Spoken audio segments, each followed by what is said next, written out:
here in about a minute. All praises. Hope everyone's having a blessed week so far. You guys want to... Hey, hope everyone... Shalom, shalom. Hey, Ben, we almost didn't want to leave. Yeah. That was a good build. Oh, come on. Yeah, I always grab a few good precepts when I'm in those rooms. So, yeah, man, it's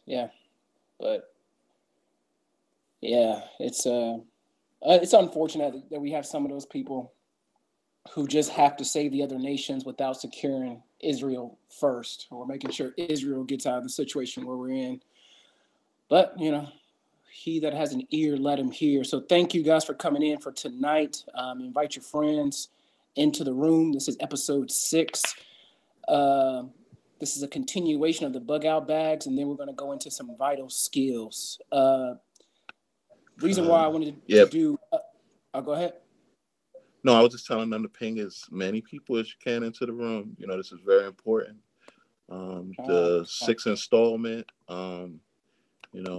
So, make sure you follow all the moderators, all the people on stage, and, follow the club. You got it, Leah. Con. Thank you. Again, thank you for coming in. One of the brothers last week he came up to ask a question about his bug out bag. And as he was talking, it kind of sparked in me to, go over it, not again, but just some additional things that needed to be addressed concerning the bug out bag. And then we're going to go into skills related to tonight's lesson, or skills that would be valuable that, you should consider studying. We covered these sporadically, but I want to go into these more detail. So just giving a recap, the first week we gave a broad overview about Jacob's trouble.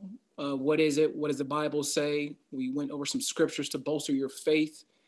Then we covered in that lesson prepping for food, water, personal protection, generators, etc. We went into greater details in the following weeks. Brother Ben has a YouTube playlist with Jacob's Troubles lessons. So we discussed hyperinflation, which is the excessive rise in prices in the economy, which is about 50% per month. We went in about food storage. What are the best foods to store? Those are your staple foods, your rice and beans, foods that are high in proteins, fats, good fats, starches and carbohydrates. The best ways to accumulate your food pantries, your food storage. You can utilize food pantries. There's a food pantry next to my house that is still, the line is wrapped around the corner every time I drive by. So we covered power outages, some of the things, the difference between a cyber attack and an EMP. We covered bug out bags and things of that nature. And then this week, we're going to continue with the bug out bag and important skills that you should consider. So before we get started, there's been, I guess an unction in my spirit to kind of throw out, give some precepts for people who are concerned or afraid during this time to, just secure your faith. So I'm gonna go over a couple of precepts, and then the brothers are going to give some precepts of encouragement, and then we're going to get into the lesson. So, within this is not something, we're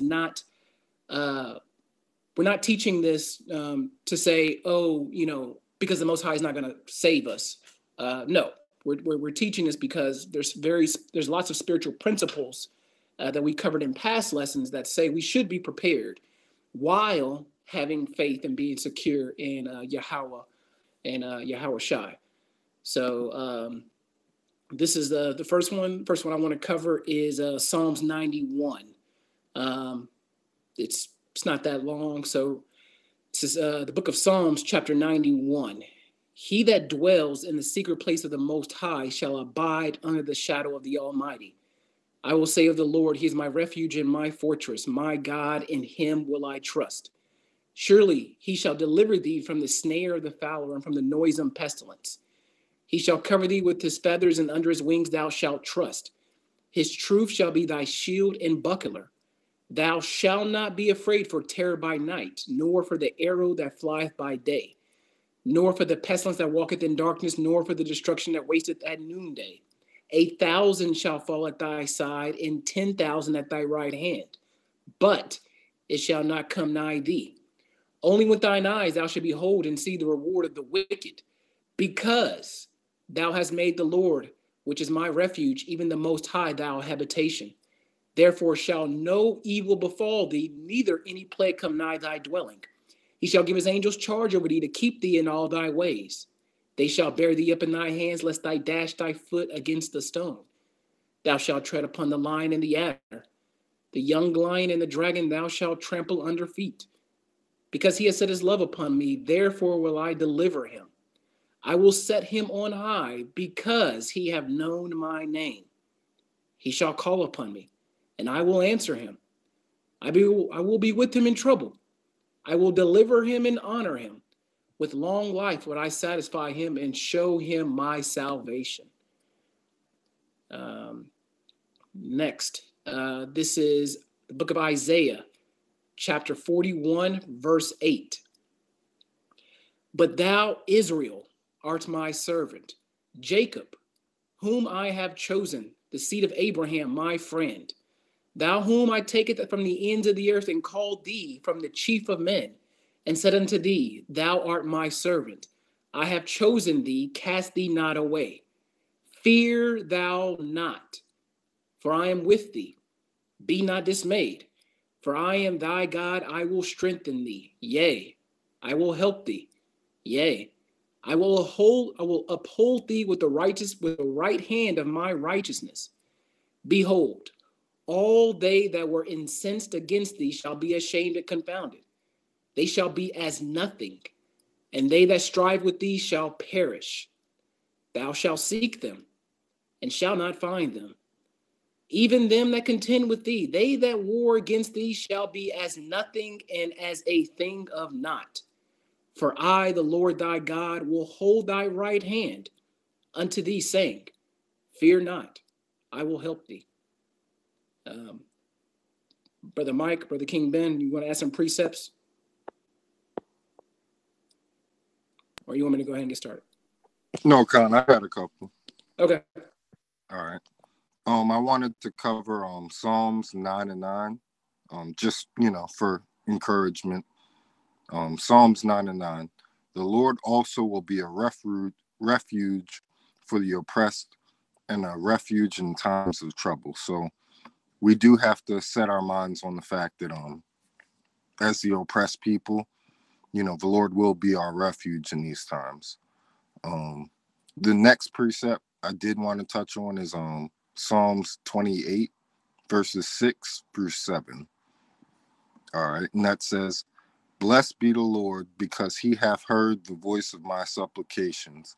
The Lord is my strength and my shield. My heart trusted in him, and I am helped. Therefore my heart greatly rejoiceth, and with my song will I praise him. So, the Lord's heard our cries out to him, like in these days. Like that's why Babylon is quickly falling in these times. So, he's heard us, but now we do have to prepare for this place to fall. And the last precept I wanted to touch on would be Psalms 37, verses 23 through 24. The steps of a good man are ordered by the Lord, and he delighteth in his way. Though he fall, he shall not be utterly cast down, for the Lord upholdeth him with his hand. So, the Lord's going to uphold us during these times. We just have to be keeping the laws, statutes, and commandments, and hearing from him. So that's basically all I wanted to touch on, just to set the stage for Leo's lesson. So that's it. Con. Yeah, the thing about the time that we're in right now, just land me back and on off the brothers. We got to get prepared to move. Us as Israelites, throughout all of our captivities, we've been like nomadic people. So this captivity has really got us really comforted, with just staying in place and just settling in. And as all of us just got through the time of the Passover, we have to prepare. Even in, we are rehearsing the righteous acts. And as a Passover, us as men, we had to, you're supposed to eat the Passover in haste and, with your staff in hand, your shoes on your feet.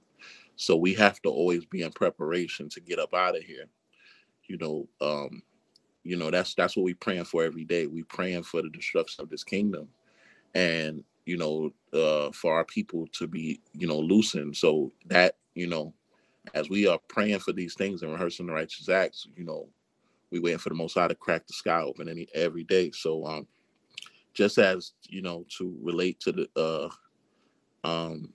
tonight's topic, Jacob's trouble and, the bug out bag ain't really for staying at home. The bug out bag is to be on the move. Right.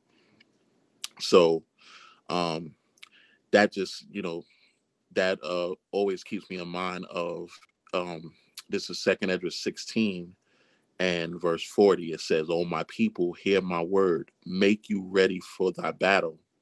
So I can make you ready to thy battle. And in those evils, be even as pilgrims upon the earth." Right. So we got to be prepared to move. We got to have that mindset first before we get these, our bug out bags prepared. We got to be spiritually packed, because we're not spiritually packed, then we are settled here. We won't even need it for a bug out bag, because what's the need for it if your mindset is here? Your mindset always have to be in the frame of that, I'm ready to get up out of here. As it says, come out of her, my people. We have to come out of the world and her ways. And that's being spiritually prepared to leave this place. And then we can have our bug out bag prepared to be on the move. And, that's what we're all praying for. So with that said, I'm going to yield. Con, all praises. Okay, so if you were here last week, we covered the bug out bag. This week is just some additional things to consider, or a refresher. One of the brothers had a question about his bug out bag. He bought a pre-made bug out bag. He said it weighed about 20 pounds, and he was asking me about the weight. Now, concerning the weight, again, it's what you can carry. Okay, so that's something you have to consider. So however you put your bag together, physically put it on, and if you can walk around your neighborhood, or if you're in an apartment complex, go walk on a treadmill for 15-20 minutes, see how it feels. Okay, you want to be comfortable with it, and if it's too heavy, like, we're going to go through this list and see, what do I actually need? Because that's one of the problems with creating bug out bags that people run into is creature comfort. They try to pack their entire life inside their bug out bag, and that's not what it's for. Okay. So questions to assess when building your bug out bag. Remember, take only what you need to take care of your body and to survive. That's what that's for. Okay. So if you got a pre-made bug out bag, I would get it out and go through these questions. If you have a bug out bag, get it out and go through these questions. So number one, do I have what I need to start a fire?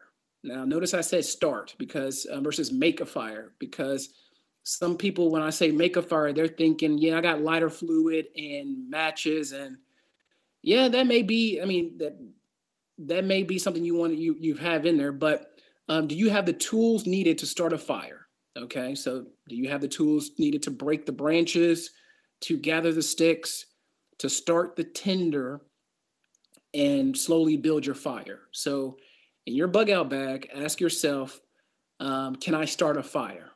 Okay. 2, can I filter and purify water for drinking and cooking? Filtering and purification are two different things. Okay. Filtration is you're removing as much of the sediments and particles out first. Purification is you're killing off any of the harmful bacteria that's going to make you sick. Okay. So, do I have in my bug out bag the items needed to filter and purify my drinking water? Now, some of the options you can use is the Life Straw. Just go to Amazon and look up Life Straw. So, there's some videos of people got some muddy water and they're using the Life Straw and they, I guess spit it back into a glass and you can see how clear it is. So the Life Straws, a lot of campers swear by them. Me, however, I have one, but I'm still going to go through the filtration process. So in my bug out bag, I threw in some coffee filters. Okay. So, coffee filters you can use for a abundance of things. Okay. So with the coffee filters, you want to throw that in there. Okay. So, and with purification, you want to, how would I purify this? So, of course, the number one technique is boiling water, of course. So, but you have to remember, boiling water requires heat and energy. So, with that, can you make a fire? So, that's one of the reasons you want to keep that in mind. So also with purification, you want to look at, you can look at iodine tablets. You can look at bleach. Okay. So I've seen some videos, which it's true, it's proven. You could take a few drops of bleach and add it to a quart of water, and it will purify it. So again, I would suggest doing your research on that. Just look up different ways to purify water. Okay. So again, purification is different from filtration. Okay. So with the bleach, now I would not suggest storing bleach long term because bleach has a shelf life of about 6 to 12 months. Okay. So I wouldn't, look up storing bleach for long-term storage. Okay. So there are, you have for purification, you have your iodine tablets. You can use bleach. Again, don't, for the love of God, please do your research on how much bleach to add to the portion of water for purification. Okay. So in my bug out bag, do I have those items? Now, for me, I have the Life Straw, I have some coffee filters, and I have some iodine tablets. The iodine tablets are, they're not cheap. They don't take up a lot of space. You can, put them in your bag. So now for the thing with those three, you would say, okay, Leo, you added 3 things to your bag. That's for one purpose. Now, water is, it's remember the rule of 3. You can live 3 minutes without air, 3 hours without shelter in a harsh condition, 3 days without water, and 3 weeks without food. So, you want to secure those 3 things. Now, with the water, that would be the number one, not number one priority, but definitely high priority when you're out in Jacob's trouble, or just when you're out in general. It could be any situation. Okay. Number 3, do I have a reasonable, you got to emphasize this, a reasonable amount of food to last for a few days, or camping cookware to cook with. Now that could be canned food, protein bars, a few packs of ramen noodles, some beef jerky, protein powders, vitamins. Okay, now reasonable amount. because some people, they try to pack in, 2 or 3 weeks worth of food in their bug out bag, and it's, that's not realistic. You're using a lot of space and you're adding a lot of weight. So what is reasonable? Like, take those items I listed and sit and ask yourself, which one of these items will give me the biggest benefit, the longest longevity, and take up the least amount of space and the least amount of weight. So for me, I've got protein bars. I got a big pack of beef jerky, and I think I threw in a few protein powders. But I will add some vitamins. I will just get a pack of multivitamins and just throw it in there. So, and again, I am not saying like, oh, the Lord's not going to provide for me. I'm not, I need to pack more. No, this is reasonable. Okay, you left your house. You're going to be out there for a while. I've practiced fasting, so the Lord will add to me in my household when and as He sees fit.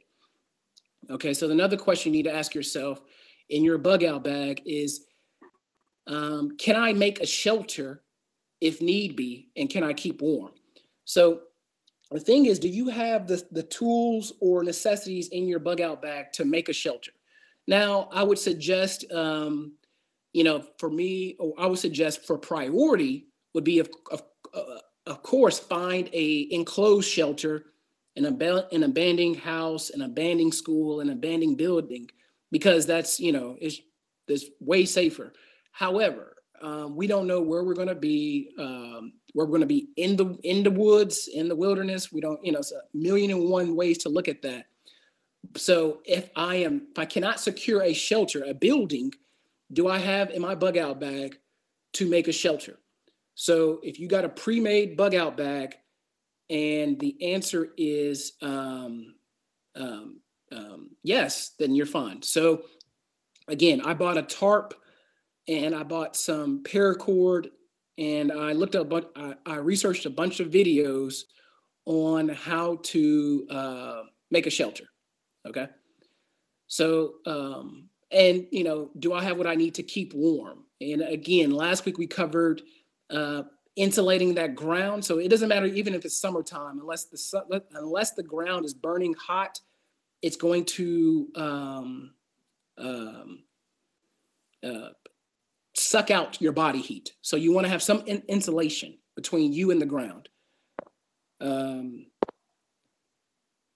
Now we'll address everything, and then we'll open up for questions before we move to the next section. Do I have extra clothes? Now, when I say extra clothes, mainly underwear and socks, and a light T-shirt, because again, this is going to take up space in your bag. Now, creating a skivvy roll, or just look up military sock or skivvy roll. That is a way to take your underwear, your socks, and a T-shirt and fold it into your socks to save a lot of space. Okay. So now the reason why I said T-shirt and underwear is because, depending on, socks, everything, you could get wet, you could get sweaty. If you have some time to shower, you can quickly, change those, main parts and, just get a sense of cleanliness. Okay. Now, if you wear glasses, do you have an extra pair of contacts or glasses? Okay. It's something to think about. If you were thinking about getting corrective eye laser surgery, that may be something to think about. It may be a good idea. From what I hear, depending on from what I've heard, it lasts, quite a while in terms of people who are not needing glasses. So it's just something to look at, something to research. Now, with that, I want to kind of sidetrack just a little bit. If you guys are looking at getting any surgeries or procedures, it might be something to think about, moving that schedule up. If you're looking at going to the dentist to get something removed or put a crown in, or, I think I had one of my, I had one of my molars. They were thinking about putting in a crown. I just told them remove it. So just for me, I mean, it's way in the back. No one sees it. It doesn't hinder me eating at all. Um, just for me, I don't want to deal with anything extra, you know, if we were to go into Jacob's trouble, during that time. So, if you have braces, you might want to ask your doctor, hey, just in case, I can't make it to the doctor for, 6 months. What should I do? Or how would I take care of this? Or what would happen? Just ask those questions if you were thinking about getting any of those type of surgeries or procedures. I would probably go ahead and move those up or cancel them. Just, I don't know. It's just so many things to think about. I had somebody, they were thinking about getting braces and they went ahead and got them. So, it's just something to think about. So those minor procedures that we were thinking about, you might want to push those up or cancel them. It doesn't, I can't advise on either one. It's just something to think about. Okay. Now within the light, within your bug out bag, do you have light? Do you have headlamps, flashlights, emergency candles, something that provides light? Another question to ask, how will I communicate or gather information? We talked about the walkie-talkies, the hand crank radios. Last week we talked about how they work and, what to look at when you're looking at them online. The next one, navigation. Do I have a compass? Do I have offline maps saved to my phone? Okay. Hygiene and sanitation. Now, this is the one I forgot some items. So within your bug out bag, you probably want to add, they don't come with this. I haven't seen a bug out bag that came with this. So you want to add a travel-sized mouthwash, toothbrush, toothpaste, deodorant, nail clippers, floss, feminine products, wet wipes, bar of soap. Okay. Those items, they're small, they're compact. You can put them in one little plastic travel bag and throw that in your bug out bag. So I've added those. I got to look at it again and see if I'm missing anything. I think I have everything within the hygiene and sanitation. Now, let me skip down. Well, yeah, I'm skip down. Now, this is also, I just thought about this today when I was doing my research, which I need to add, baby powder. So you probably want to set some aside, baby powder in a small container and put that with you because it is very helpful in controlling moisture and humid climates.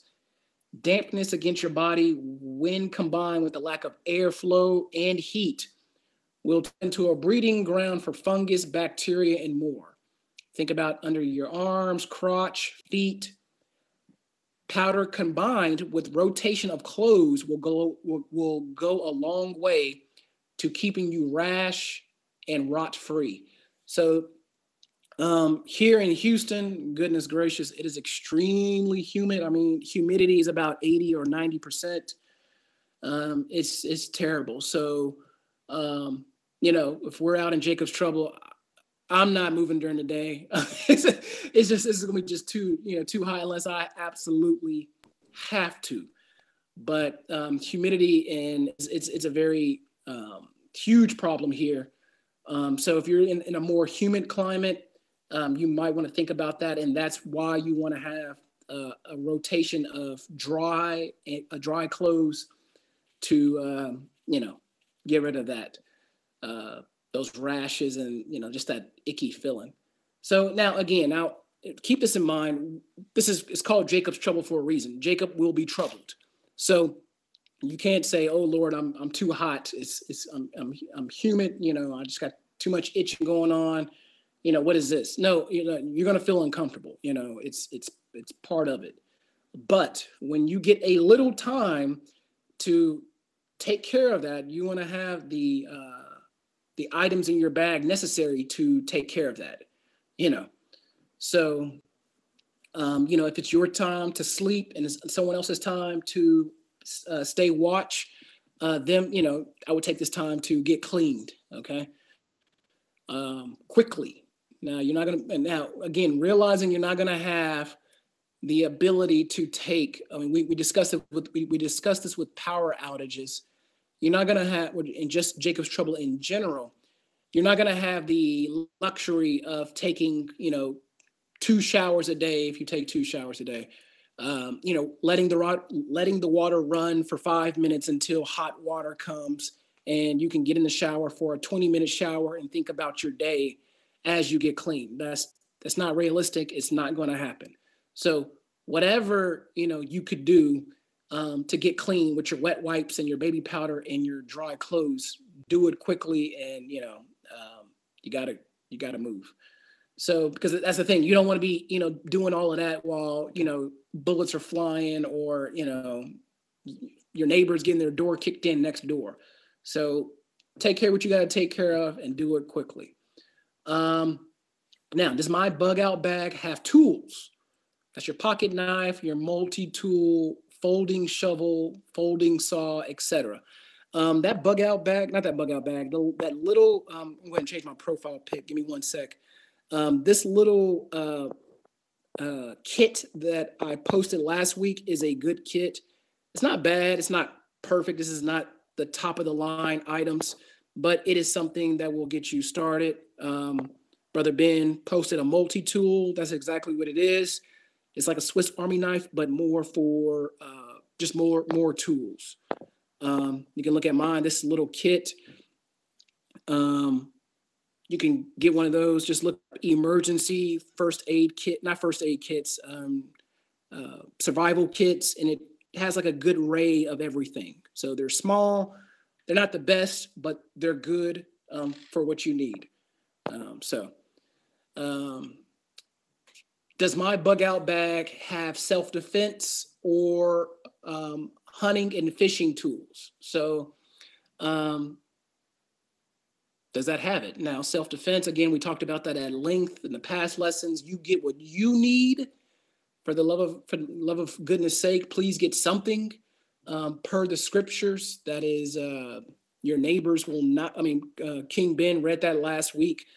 Not last week, just now. Exodus 16:40. Hear my people, prepare ye to thy battle. Okay, so get something that you're comfortable with and practice with it, and that's it. Hunting and fishing. Now, within this little kit right here, within this kit, you will see like it has some fishing line. Now, again, for fishing, you don't need a $200 fishing rod. You just need. There's a line, some bait, and you're good to go. Okay. So hunting, we'll get to that in the skills section here in a little bit. Your medical kit. Now, if you bought like a pre-made medical kit, like a one from like Walmart or something, I would go through the kit and see if there's anything you can add. You can add some small stuff to it, or some, you can add some more Band-Aids. You can add some more Neosporin or Benadryl. Allergies. If this goes down during the summer, I walk out to my patio and I'm sneezing and coughing. It's a mess out here, which I didn't have these allergies before, but I'm throwing a couple of packs of Benadryl into my medical kit. Okay. So some miscellaneous items that we don't think about that is not in a standard bug out kit is duct tape.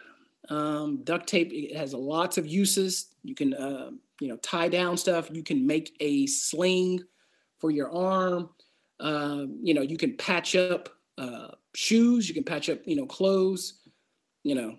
Ziploc bags. If you're foraging and you find some berries and those are edible and non-poisonous berries, you have a little place to store them. Some sheets of aluminum foil. Now, aluminum foil has lots of uses. You can use it for cooking. You can use it for sharpening a tool, a knife, more so. You can use it to manipulate, to make a pot, and not so much make a pot, but yeah, make a pot or make a cup. There's a lot of uses. Now, here's the thing: when I give you these miscellaneous items, research different ways to use these items. So, for instance, just Google how to use aluminum foil in a survival situation, and there's millions of videos on YouTube. Guys that just go through a list, and it's pretty interesting. It's pretty interesting things to go through. Duct tape the same way. Now another thing is chocolate and some candies. Those are good morale boosters. Don't overload it, because again, it's going to take up space, and you're not. It's a morale booster. Okay, that's what it is. It's going to give you a quick boost of sugar and some endorphins. Okay, so now please keep in mind. Now with that food, I want to go back to that for 1 second. With the food, think about if you're a tea drinker. I would, when I talked about food, tea can go in that. Coffee can go in that if you're a coffee drinker. Now, and with that, think about seasonings and sugar. So I have some couple of, not packs, but the little, shakers they're small, they're compact. I threw one of seasoning salt in my bag, and I'm making one with for sugar. Okay, just throwing that in the bag. They're small, they're not heavy. They don't take up a lot of space, and but those will pay dividends. If you did catch a fish, adding a little seasoning will be, again, that's just another morale booster. Okay. Now, again, if you're starving and hungry, you're just going to eat it. You don't care. But again, having that little salt is, again, another morale booster. So think about coffees or teas. Now, as I gave you all these lists, now again, this is not something you have to ask yourself. Which of these items are right for you? Okay. As I said, you can't pack everything. If you do, you're going to end up with a very heavy bug out bag. And there's no way you're going to be mobile with all that weight. So there are a few tricks to know whether or not you should pack a survival item. So pick one from every category. For example, don't pack coffee and tea. Choose one of the best. So, people are going to, some people are putting in, blocks of, the Folgers coffee, which is trash. That's just nasty. Like the coffee I have is just different. I'll talk to y'all about that later. But no, so you're going to put that, and then, you're going to stack up a bunch of tea. Okay. Now, if you have a partner, children, or, spouse, now you could split that. So in my wife, I put some tea in hers and I have coffee in mine. Okay. So, it'll be a good thing. And if you have kids, you can put a couple of extra, or put some packs in their bug out bag. It's lightweight, small, but for just you as one person, pick one. Next thing you want to consider is your climate. Now, don't pack for winter clothing if you live in Texas and it's July during Jacob's trouble. You won't need it, okay?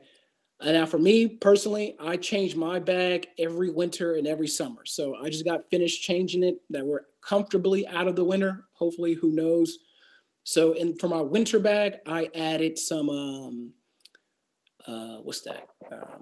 hand warmers. I've had some, just a lot more stuff that's geared towards winter.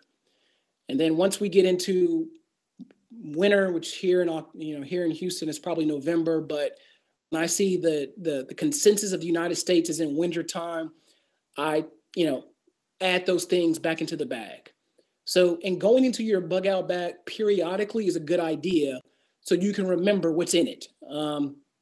That's one problem I have is I look at something and I forget I I forget that I have it in the bag. So when you're building your bug out bag, you could take pictures with your phone to see what items you have in your bag, or make a list so you're not buying the same thing twice. And you don't have to keep going in there to see, oh, I think I need to add this. And you added it, and you added that small item 6 months ago. Okay. Now,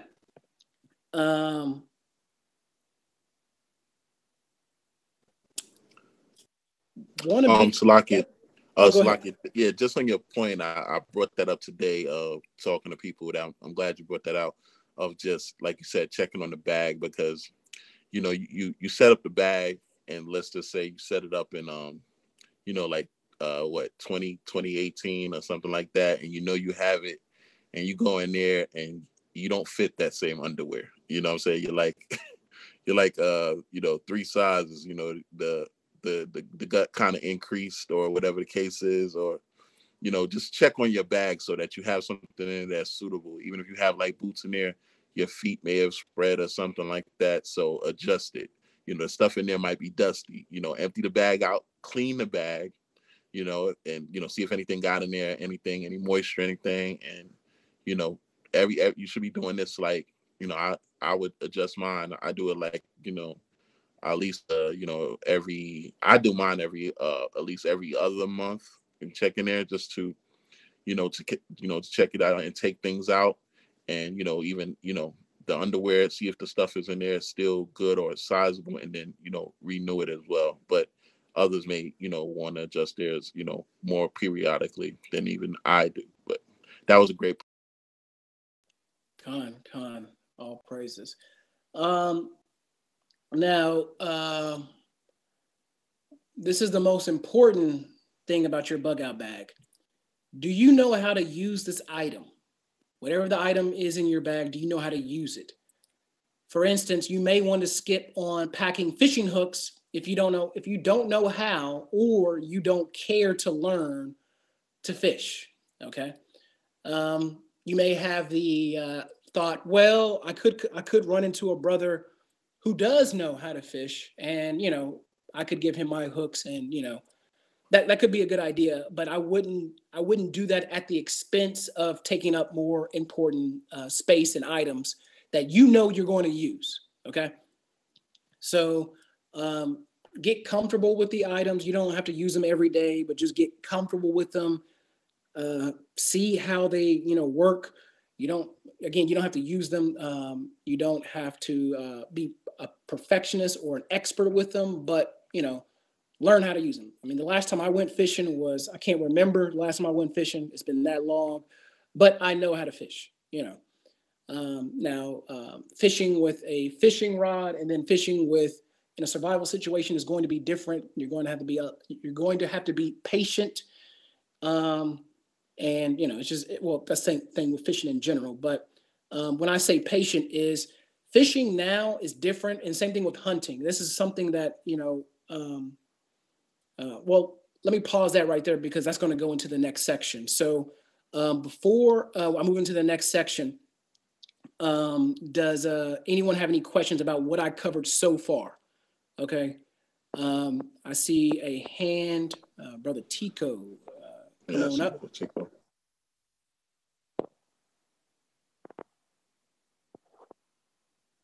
Oh, okay. Miles Moore, come on up. What is Shalom? Shalom. What would you carry your water in? Like, you have a hydro flask or something? Ooh, that's a good question, man.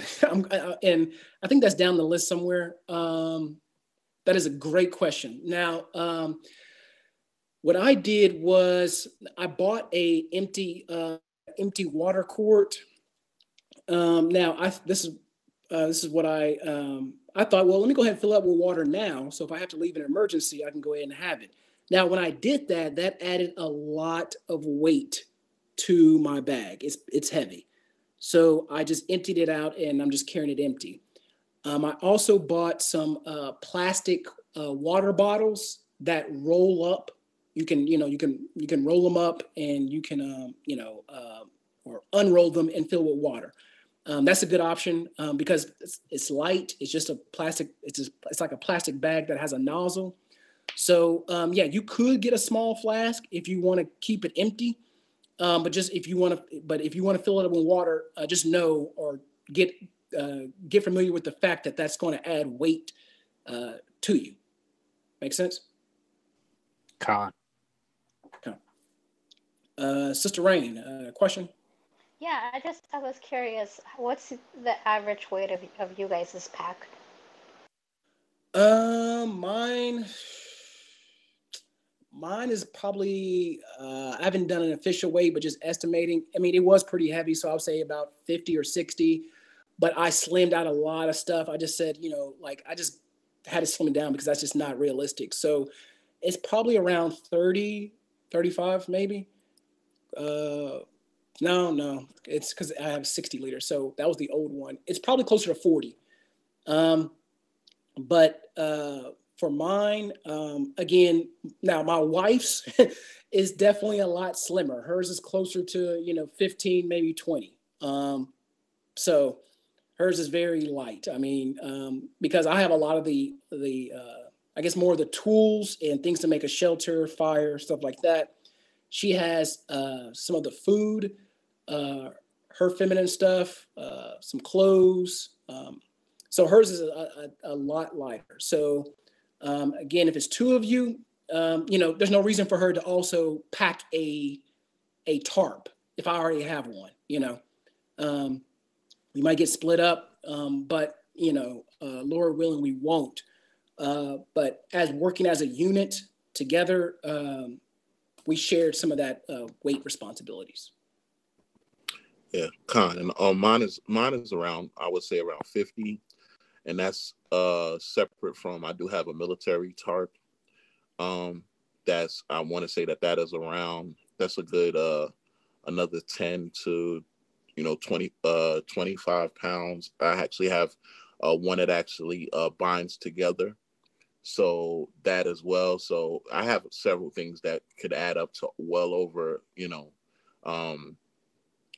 well over to plus 60 plus pounds according to the things that I have. And I'm a tall guy, pretty big, but I just have these things prepared just in case. But should it be too much, I do have some things that I can actually just shed of it, but it's more like in preparation that necessity, but it is room for like shed and weight should I need to do so.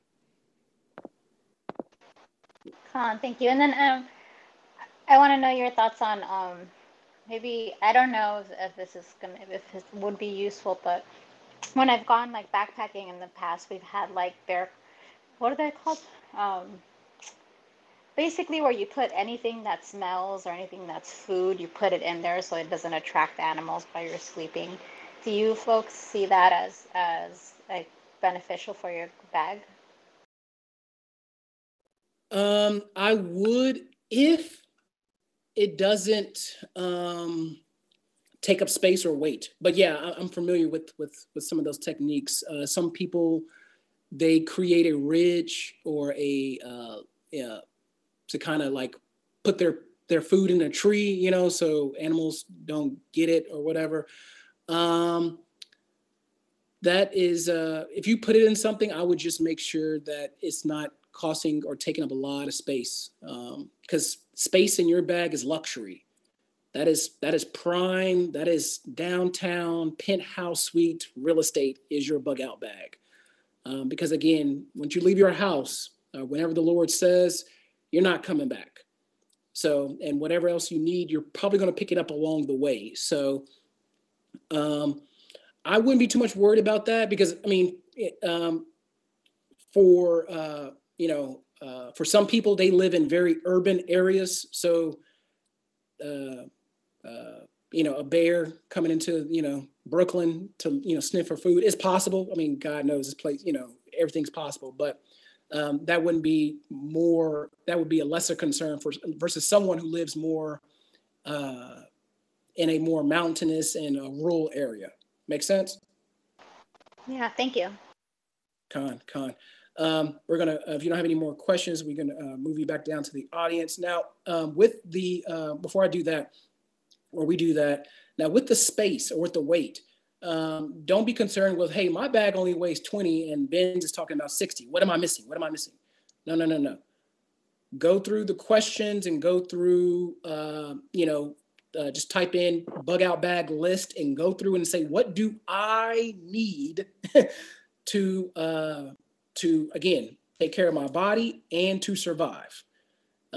For now, again, I would think I would have like the food and all that stuff in my head. I have it planned for maybe 3 days, and that's not eating, 3 times a day, 2,500 calories. I can stretch out those 3 days of food, a lot longer. So don't be concerned so much about the weight. Just, does it have what you need? If that answer is yes, and it's comfortable for you to walk around, then that answer, is yes. You're good to go. Okay.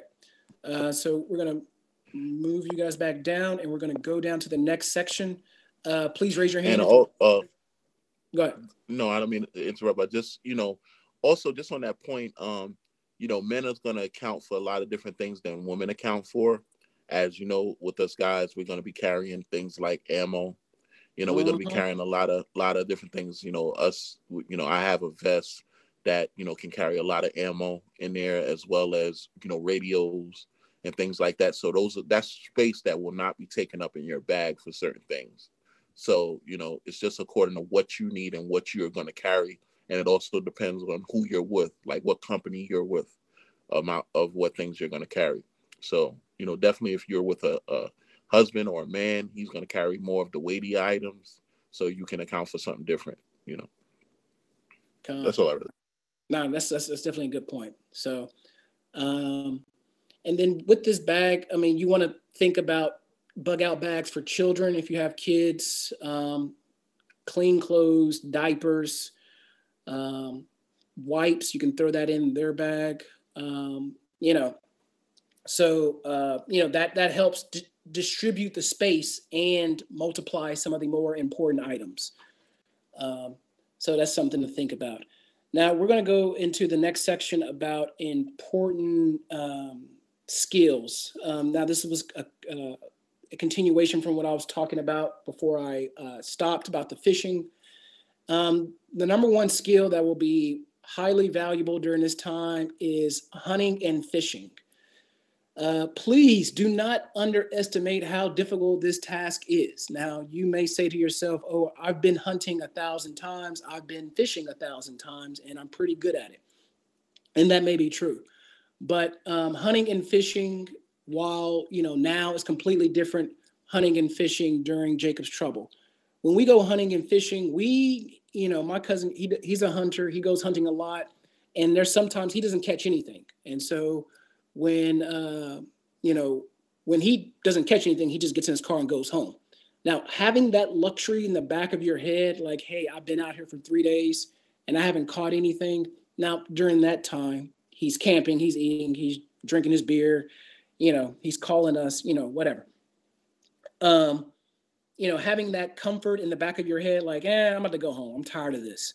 It's completely different than saying, this is my only option. There's nothing else. I can't go home. Like, there's, so just know, like, doing the task we normally do and then doing these tasks in Jacob's trouble will be completely different. We're going to be tired. We're going to be irritable. You're not going to have enough sleep, food, shower. It's just different elements that are going to play into making that task 1,000 times harder, or you're going to be more appreciative when you do succeed in those tasks.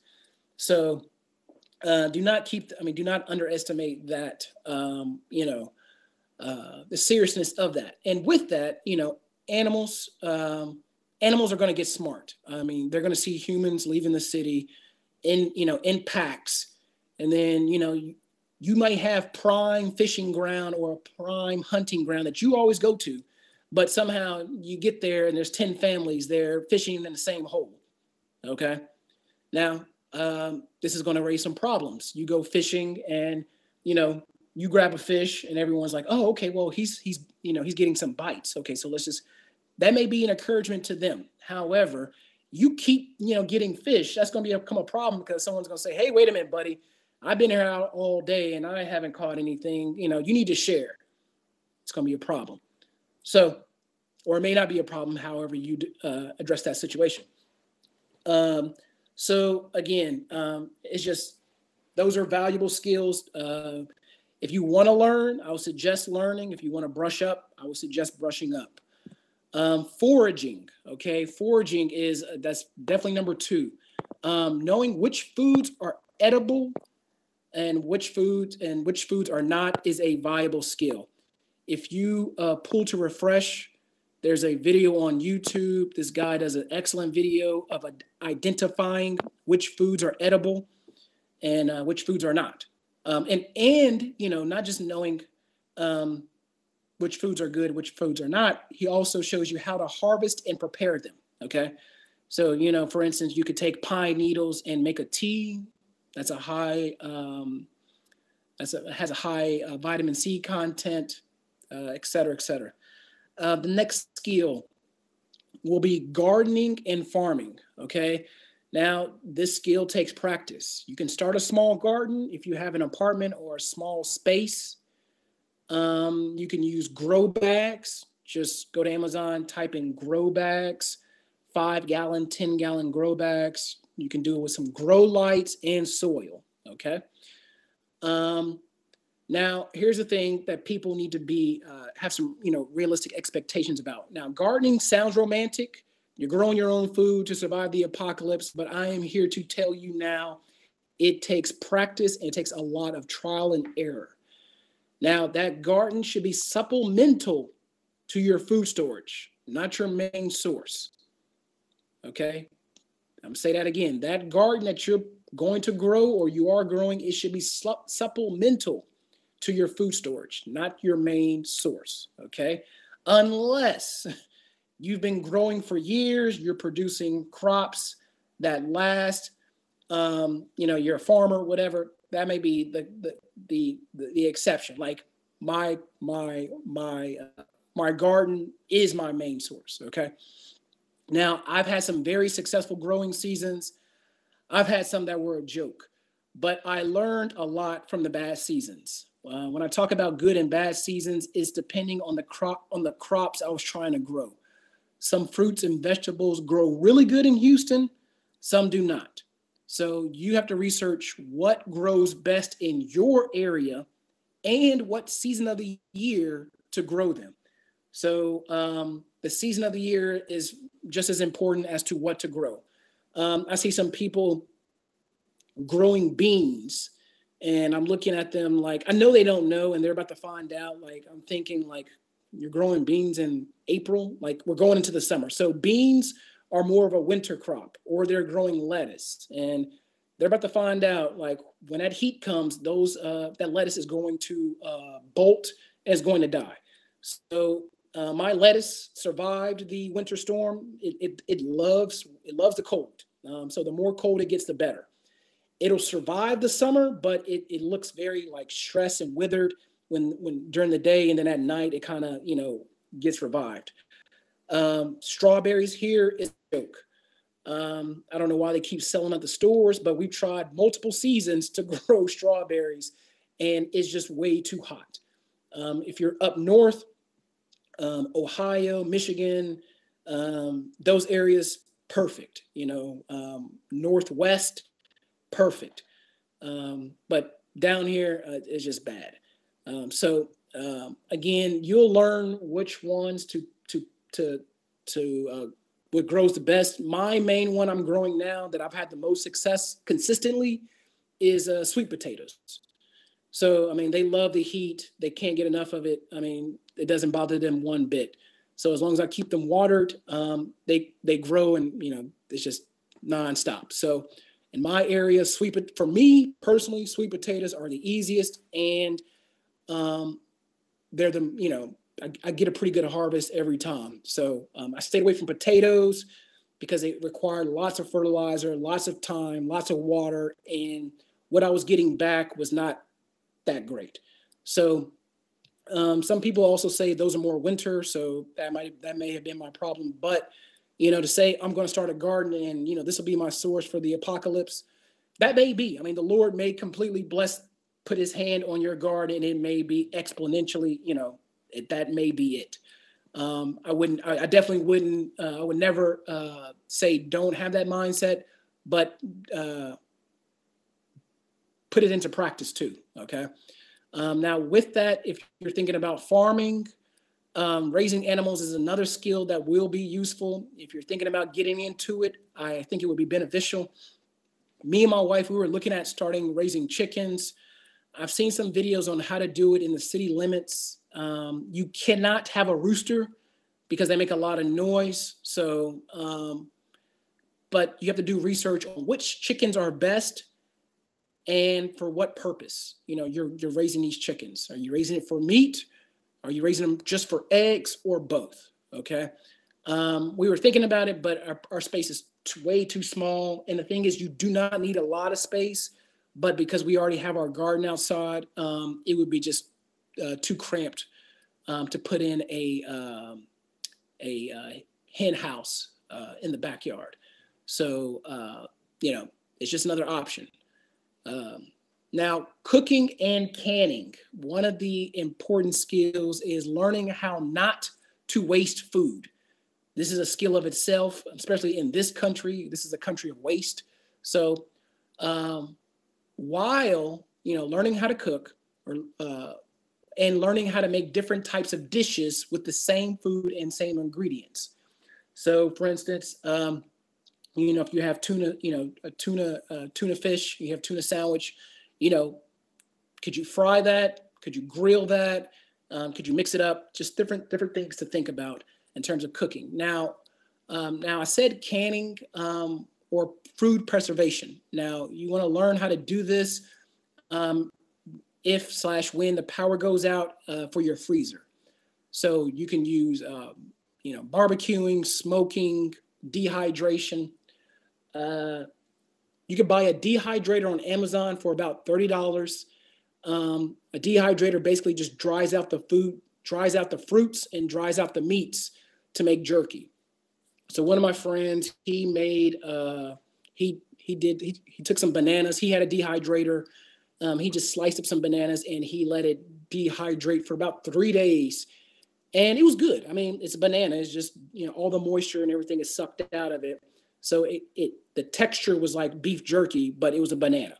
So again, a dehydrator is a good option because again, you're extending the life. So for instance, if you just went grocery shopping and you have a lot of fruits and vegetables and you're afraid of them going bad, the power goes out, I would suggest eating those first, the things that are most, that can spoil quickly. But if you want to extend the life, you can just use a dehydrator. If you have some beef bacon or turkey bacon in your freezer or fridge and the power goes out, you can make those into jerky just to extend the life. So you don't have to cook everything at once and eat everything at once. But remember, if you have a dehydrator, you will have to consider how to power it. So a small generator that you put in your Faraday cage should be able to power it. The reason I said the Faraday cage is, it's, just in case we get an EMP. Now, on a side note, that Faraday cage I posted on the lesson of power outages. I actually made one, the exact specifications that he did, and it works. So it's definitely, I definitely suggest doing that. Now, the next skill is baking. You may think, wait a minute, you just said cooking. Yeah, baking is a little bit different. Baking is a skill different from cooking because you have to use almost exact measurements, know how to knead the dough, precise cooking times and temperatures, okay? So now baking isn't something you can just pick up. So I would practice now, start with one bread or one cookie recipe, and then build on from there. Now, with baking also comes with the skill of knowing how to make flour from wheat and corn. Now, I'm not saying you should go get a mill grinder and start doing that. You could if you want, but just knowing how to make flour is part of the skill of baking. Okay, so you could make bread from acorns. Okay, so there's some videos on how to do that. Like just literally look up bread from acorns, and there's tons of videos of people picking up acorns, showing you which acorns to discard, if this is a good one, if it's a bad one, how to clean it, to drain out all the, you call it leaching, how to drain out all the tannins. Because if you just eat an acorn raw, you're going to get sick because it's very acidic. So you have to rinse it and soak it and rinse it and soak it. And then, you can roast it, put some salt on it and eat it, or you can grind it to make flour. Okay. Now with baking, the just add water mixtures are good. I mean, you can have them in your food storage. I have some, but knowing that those mixtures will not always be available is one of the reasons you should learn baking. So if you had that idea, like, I want to bake that recipe, go ahead and do it. I would suggest go ahead and do it now. Now, again, you're going to learn the first time. It's not going to be perfect. You're going to learn from it. And, that's the thing with all these skills is embrace failure. Okay. Number 6 is sewing, knitting, crocheting, braiding, knot tying. Okay. Now with those skills, you can use that to make a blanket, sewing a patch on an old pair of jeans to make them last longer, knowing how to tie a knot to secure a tent or to secure boats. These are skills that will become more of an asset as Jacob's Trouble, when Jacob's Trouble comes. The best thing with these skills, you have them, all these skills, really, you have them in your brain. They take up very little space. So now with a sewing kit, a small one, like a little hand size, you could throw that into your bug out bag. That could be good for first aid and, sewing up making stitches or just repairing anything that you have out there. Like in terms of, your jeans or whatever. Knot tying is a good one. I'm still learning. I learned there's like a million different ways to tie a knot, but there's a few basic ones for certain situations or the most common situations. Okay. So I've learned the most basic ones, or the most common ones rather. Yeah, those are very good, very, very good skills. The next one is, this one's more of a, this goes into preservation as well. Home brewing and fermentation. Now that goes with your pickling, making beer, wine, making vodka. This isn't a hard skill. Now, these are very easy skills to learn. For instance, if you're growing cucumbers, you can extend their use by knowing how to make them into pickles. Okay. Learning how to make vodka it's a simple skill because vodka can be used as an antiseptic, things like that. So just something to learn. Is simple, very easy. You may not ever need it during Jacob's Trouble, but if you're talking about food preservation, pickling could be one of those things that you want to focus on. Mechanics and engineering, what to do when things break down. Okay, the tools you have are useless if you do not know how to use them. So, now just want to stop right here for a second. All these skills I'm saying, you do not have to go learn everything. That's not the reason I'm doing this. There are maybe 1 or 2 skills you've been thinking about or hobbies you've been thinking about. And now I'm just showing you these will be very useful. So, like if you're a mechanic, that's a great, it's a great trade, definitely keep at it and just grow within that field. Now, if you're already in that field, you could pick up another one of these skills and, just to supplement. So it'll be good to have, because for instance, let me go back to home brewing. That's an easy skill to learn. We all could learn it and say, hey, I know how to make vodka out of that, or I know how to make pickles out of that. Simple. It's not something that you have to take a lot of classes on.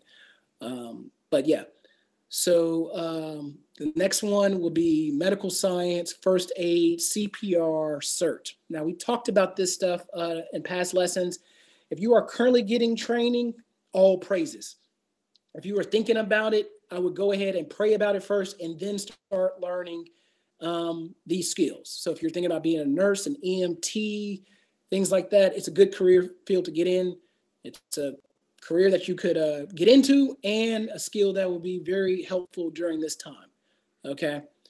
Again, I'm just giving you a list of skills. Now with first aid and CPR, everyone should learn first aid. I mean, how to treat a wound, how to, clean a wound, how to treat a burn. Everyone should learn that one. Okay.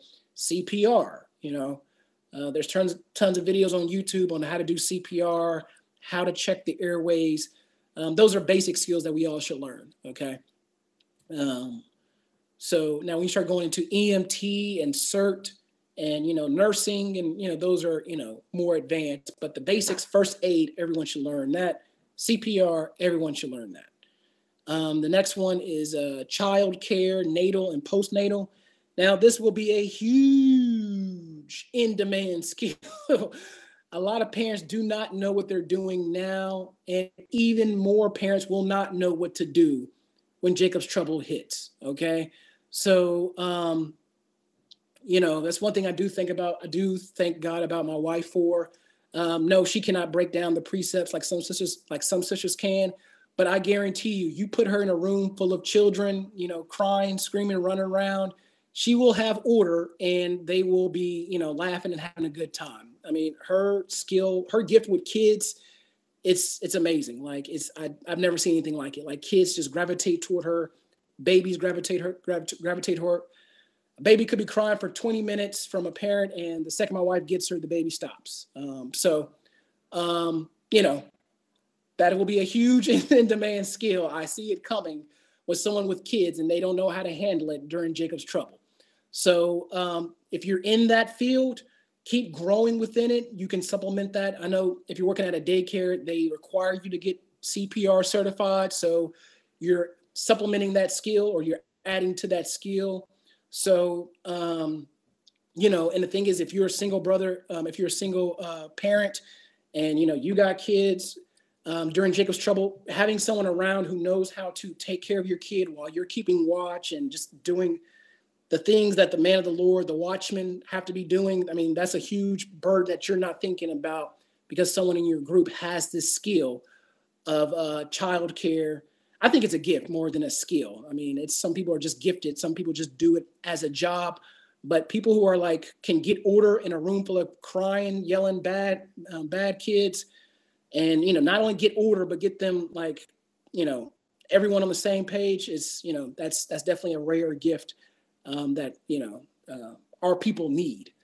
But with that, she builds with that, she has CPR certification.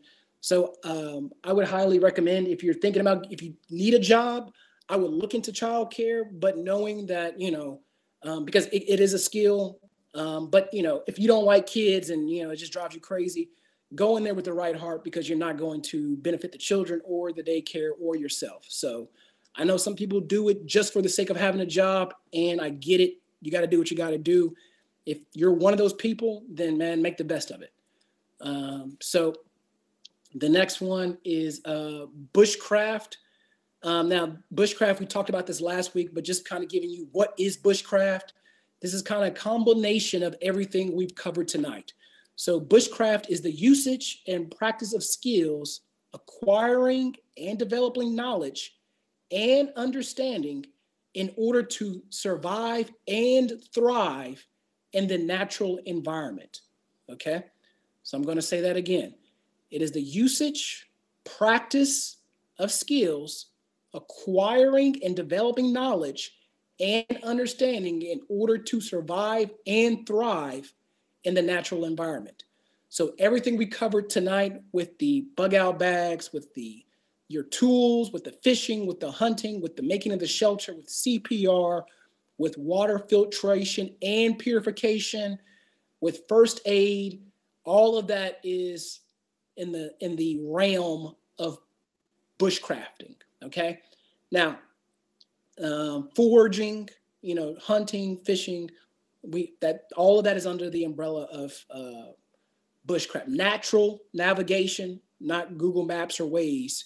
So now, when you talk about bushcrafting, what you see more on YouTube, if you just type in bushcrafting, you'll see them making shelters out of wood. You'll see them making chairs, which you'll see them making different, contraptions on how to, regulate the temperature to, to hang over pots and stuff. That's bushcrafting. That's exactly what it is. Yes.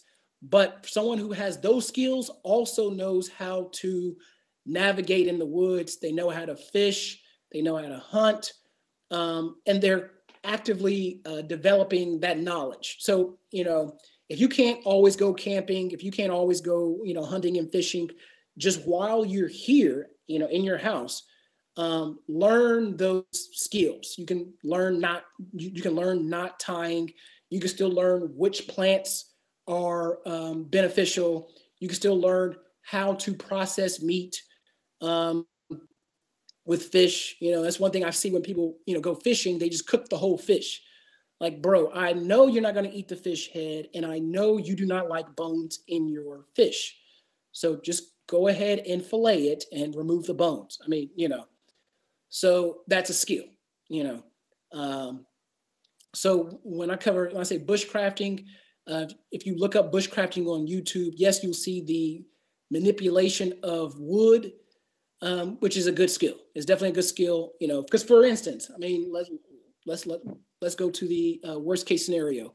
You have your bug out bag, but the only thing that you could carry with you out of your house is that little bag I posted on my last picture. That's the only thing you could carry, and that is it. So, it literally fits in the palm of your hand. You could even attach it to your belt or your pants. You can pull it fresh and see it again. That's all you have. Now, bushcrafting, someone who's really intermediate or advanced, they can not only survive, but they could thrive in a natural environment with those tools. Okay, with that little bag right there, they can thrive. Okay, so the difference between surviving and thriving is you are doing the surviving is I got to make it to the next hour, I got to make it to the next day. Thriving is I have a system going on where I can get my water, I know where to fish, I have my shelter, I know where to sleep. I've created some type of alarm system, like with the old cans that I used for my canned food, whatever. I have a system going to where it's just moving and it's just moving. Okay, so that's the difference. That's the difference between surviving and thriving. Now, again, you don't have to be an expert, but start with the basics.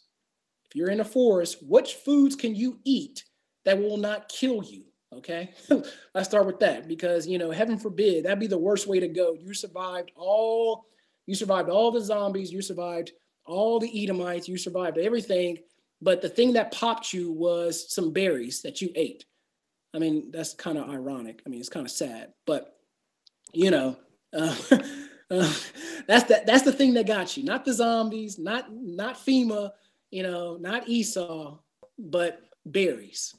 That you just could have looked up for 20 minutes. King Ben, something you want to add? And Salakia, that plays a part in when you're definitely out camping, and say you're lacking, you may be running low on water or things like that. Certain things you eat out there can, give you like diarrhea, which plays a part in your, dehydration. So you definitely want to be careful of the things you eat out there, as concerned to your water supply. Con. And also with water, one of the skills you can learn, this encompasses bushcraft, is learning how to get water from a tree. If you literally just go to YouTube and type in water from a tree, there's 1,000 videos of guys pulling out a pocket knife and showing you how to harvest water from a tree. Now, with that, we're all gonna learn patience, because it's not a spewing spout. It may be the Lord may bless us to where we stick a knife in and it's just spewing water. But in the event that He wants us to learn, patience, or to learn this skill, you can get water from most trees. And also the thing is, you may have to, if you're getting, like, for instance, from a birch or maple, you may have to filter it, because some of the sugar crystals in the water could be like uncomfortable if you drink it. So they could be like edgy, So whatever water you drink, just run it through a filter, and then, or a cloth, that could be a filter, a bandana, and you have your, some water. So lastly, the next skill is self-defense. That could be boxing, mixed martial arts, gun training, archery. Again, choose something that you are comfortable with, and get trained on it. So with that, that ends tonight's lesson on the bug out bag continued, and the skills that we will need that are important. So if the brothers want to add something, or if there's any questions concerning this section or the previous section, just raise your hand and we'll bring you up.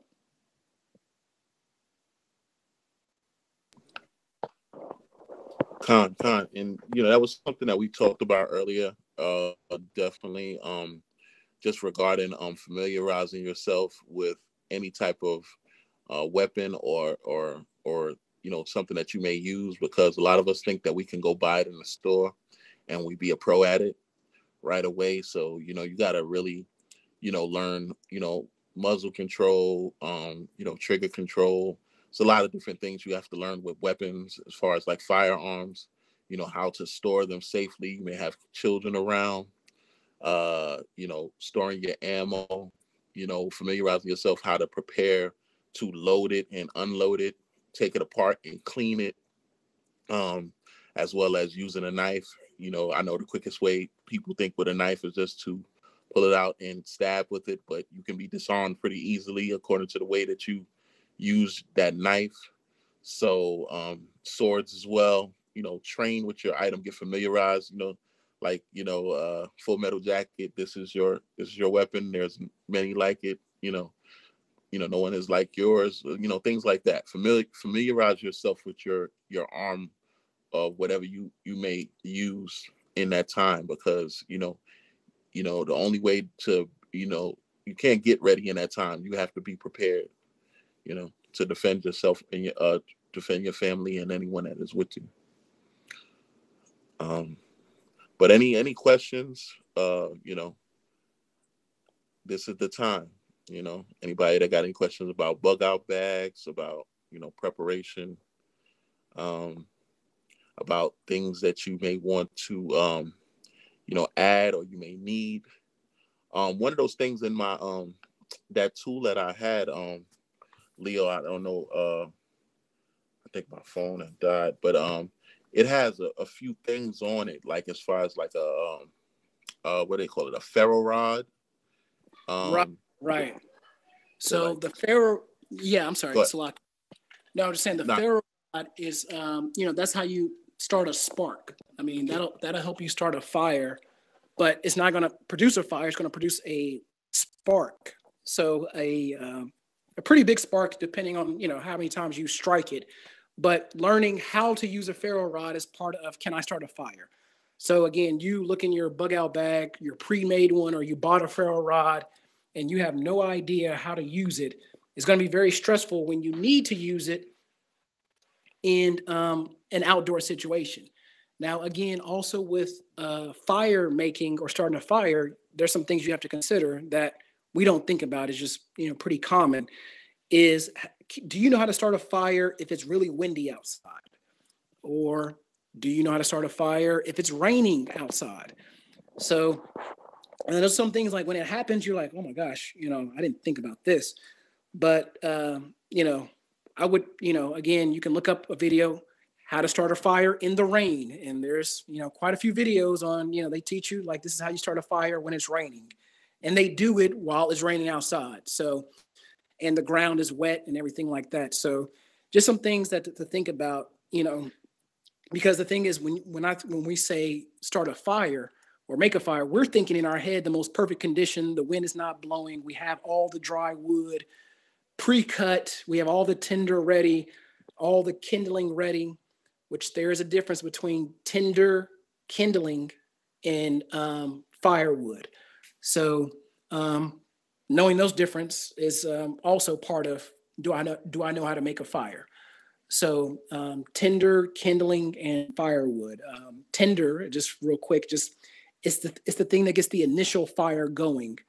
And then you add your kindling on top of that to grow the fire. And then as the fire gets big, you add your primary fire source, which is typically what we think is the larger logs. So, if someone says, "Oh, give me some tinder," like you're going to grab a bunch of sticks and not know, or you're going to grab some wet sticks and not think about, no, I need dry, dead sticks. Those are things to think about, when you think about fire making. So again, like we're giving you a list. I mean, it's kind of hard to go through step by step on how to start a fire through Clubhouse, but we're giving you things that to research.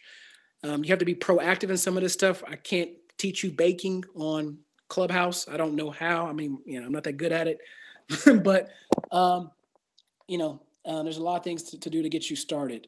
Now, if you pull to refresh, we have tonight's question or this week's question. So let me try to read it. I can't read it. It's because you have the thing. So if you pull to refresh, that is tonight's question.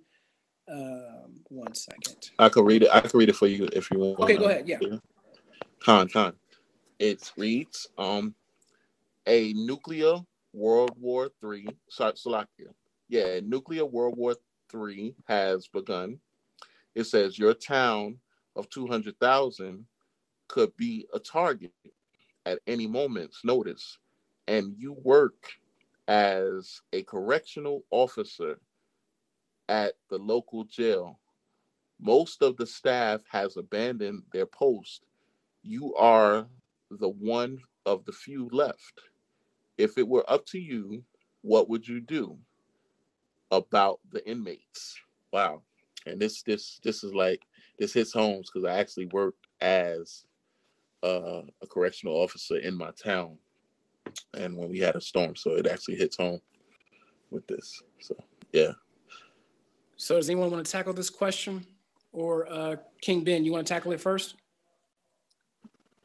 Well, hey, I would definitely yeah, well, where I worked, it was like a minimum security detention center. It's not maximum, even though we had some we had some guys there, some brothers looking back that was they was in there for some serious things. I'm just like that, man. I'm totally against this system. So, I would have been, if I could, I would be opening cages. So definitely, I mean, let the Most High do. I don't think that, I know that it is some dangerous people out there. So, definitely, but you just have to manage. You have to manage. I'm not going to leave them in there to die. So, we know how the Most High feels about, if you go into the scriptures, he actually, when I believe it was it Peter that was in jail, and he sent the angel to open the door for him when he was locked up. So yeah, like I would definitely, I would start opening, cells according to it. I would make sure my people is armed and, people are alerted, but yeah, I'm not going to leave them in there to die, Con. Just got to deal with it. Con. Yeah. Sister RT. Shalom. Shalom. It all depends on which kind of facility I worked in. If it was a women's prison, yeah, I'd let them out. For the man's prison, I'll just throw them the key and I'll take off first. Con.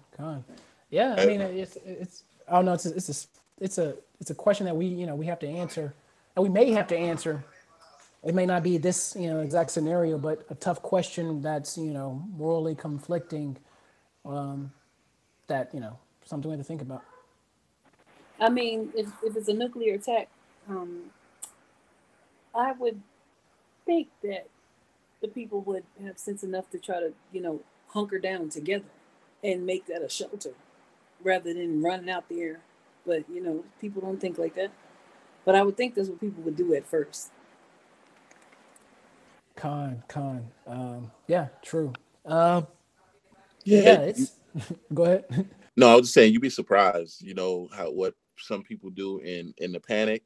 They be like, the hell with them. I've seen a lot of crazy things working in the correctional facility, even then working for the sheriff's office. So it is a lot of things that you're left to, especially with like power outages and floods and things like that. We got something that we reported on that's going on in Florida right now, where a toxic lake is leaking, and citizens have been evacuated, but only a certain number of inmates have been evacuated. So it's a danger of I think it's like a 12-foot toxic wave hitting a town that's near this facility in Florida. And they have a big jail that's near there, and they only moved a certain amount of the inmates. So these are things that's going to happen. We get into those times that our people that is locked up is going to be, the Most High is going to open the cages for them. So and they're because they are going to be left to just whatever disaster awaits. So it is going to be a point where they are let out. So it is something to think about. What would you do? But the point that she made, long as you're in safe, you don't want to put yourself in danger to try to do it. So you want to really protect yourself as long as you're in a safe place to do so. Con, all praises. One story during Hurricane Katrina. I'm not sure which jail this was, but it was a rumor. I think it's true. When they were evacuating the prisons, and they didn't have anywhere to take the prisoners. So the story is they all died in the hurricane, but the rumor that's going around was they took them out back and shot them all because they didn't have any. I mean, like you said, some people just are wicked, and this jail didn't have anywhere to take them because no one else was taking prisoners. No one else wanted. It was just a lot going on. So I'm definitely not doing that, but I'm just saying, like, some people in those type of situations, I mean, desperation and fear and all that stuff just kind of takes over. So, and wickedness. So, yeah.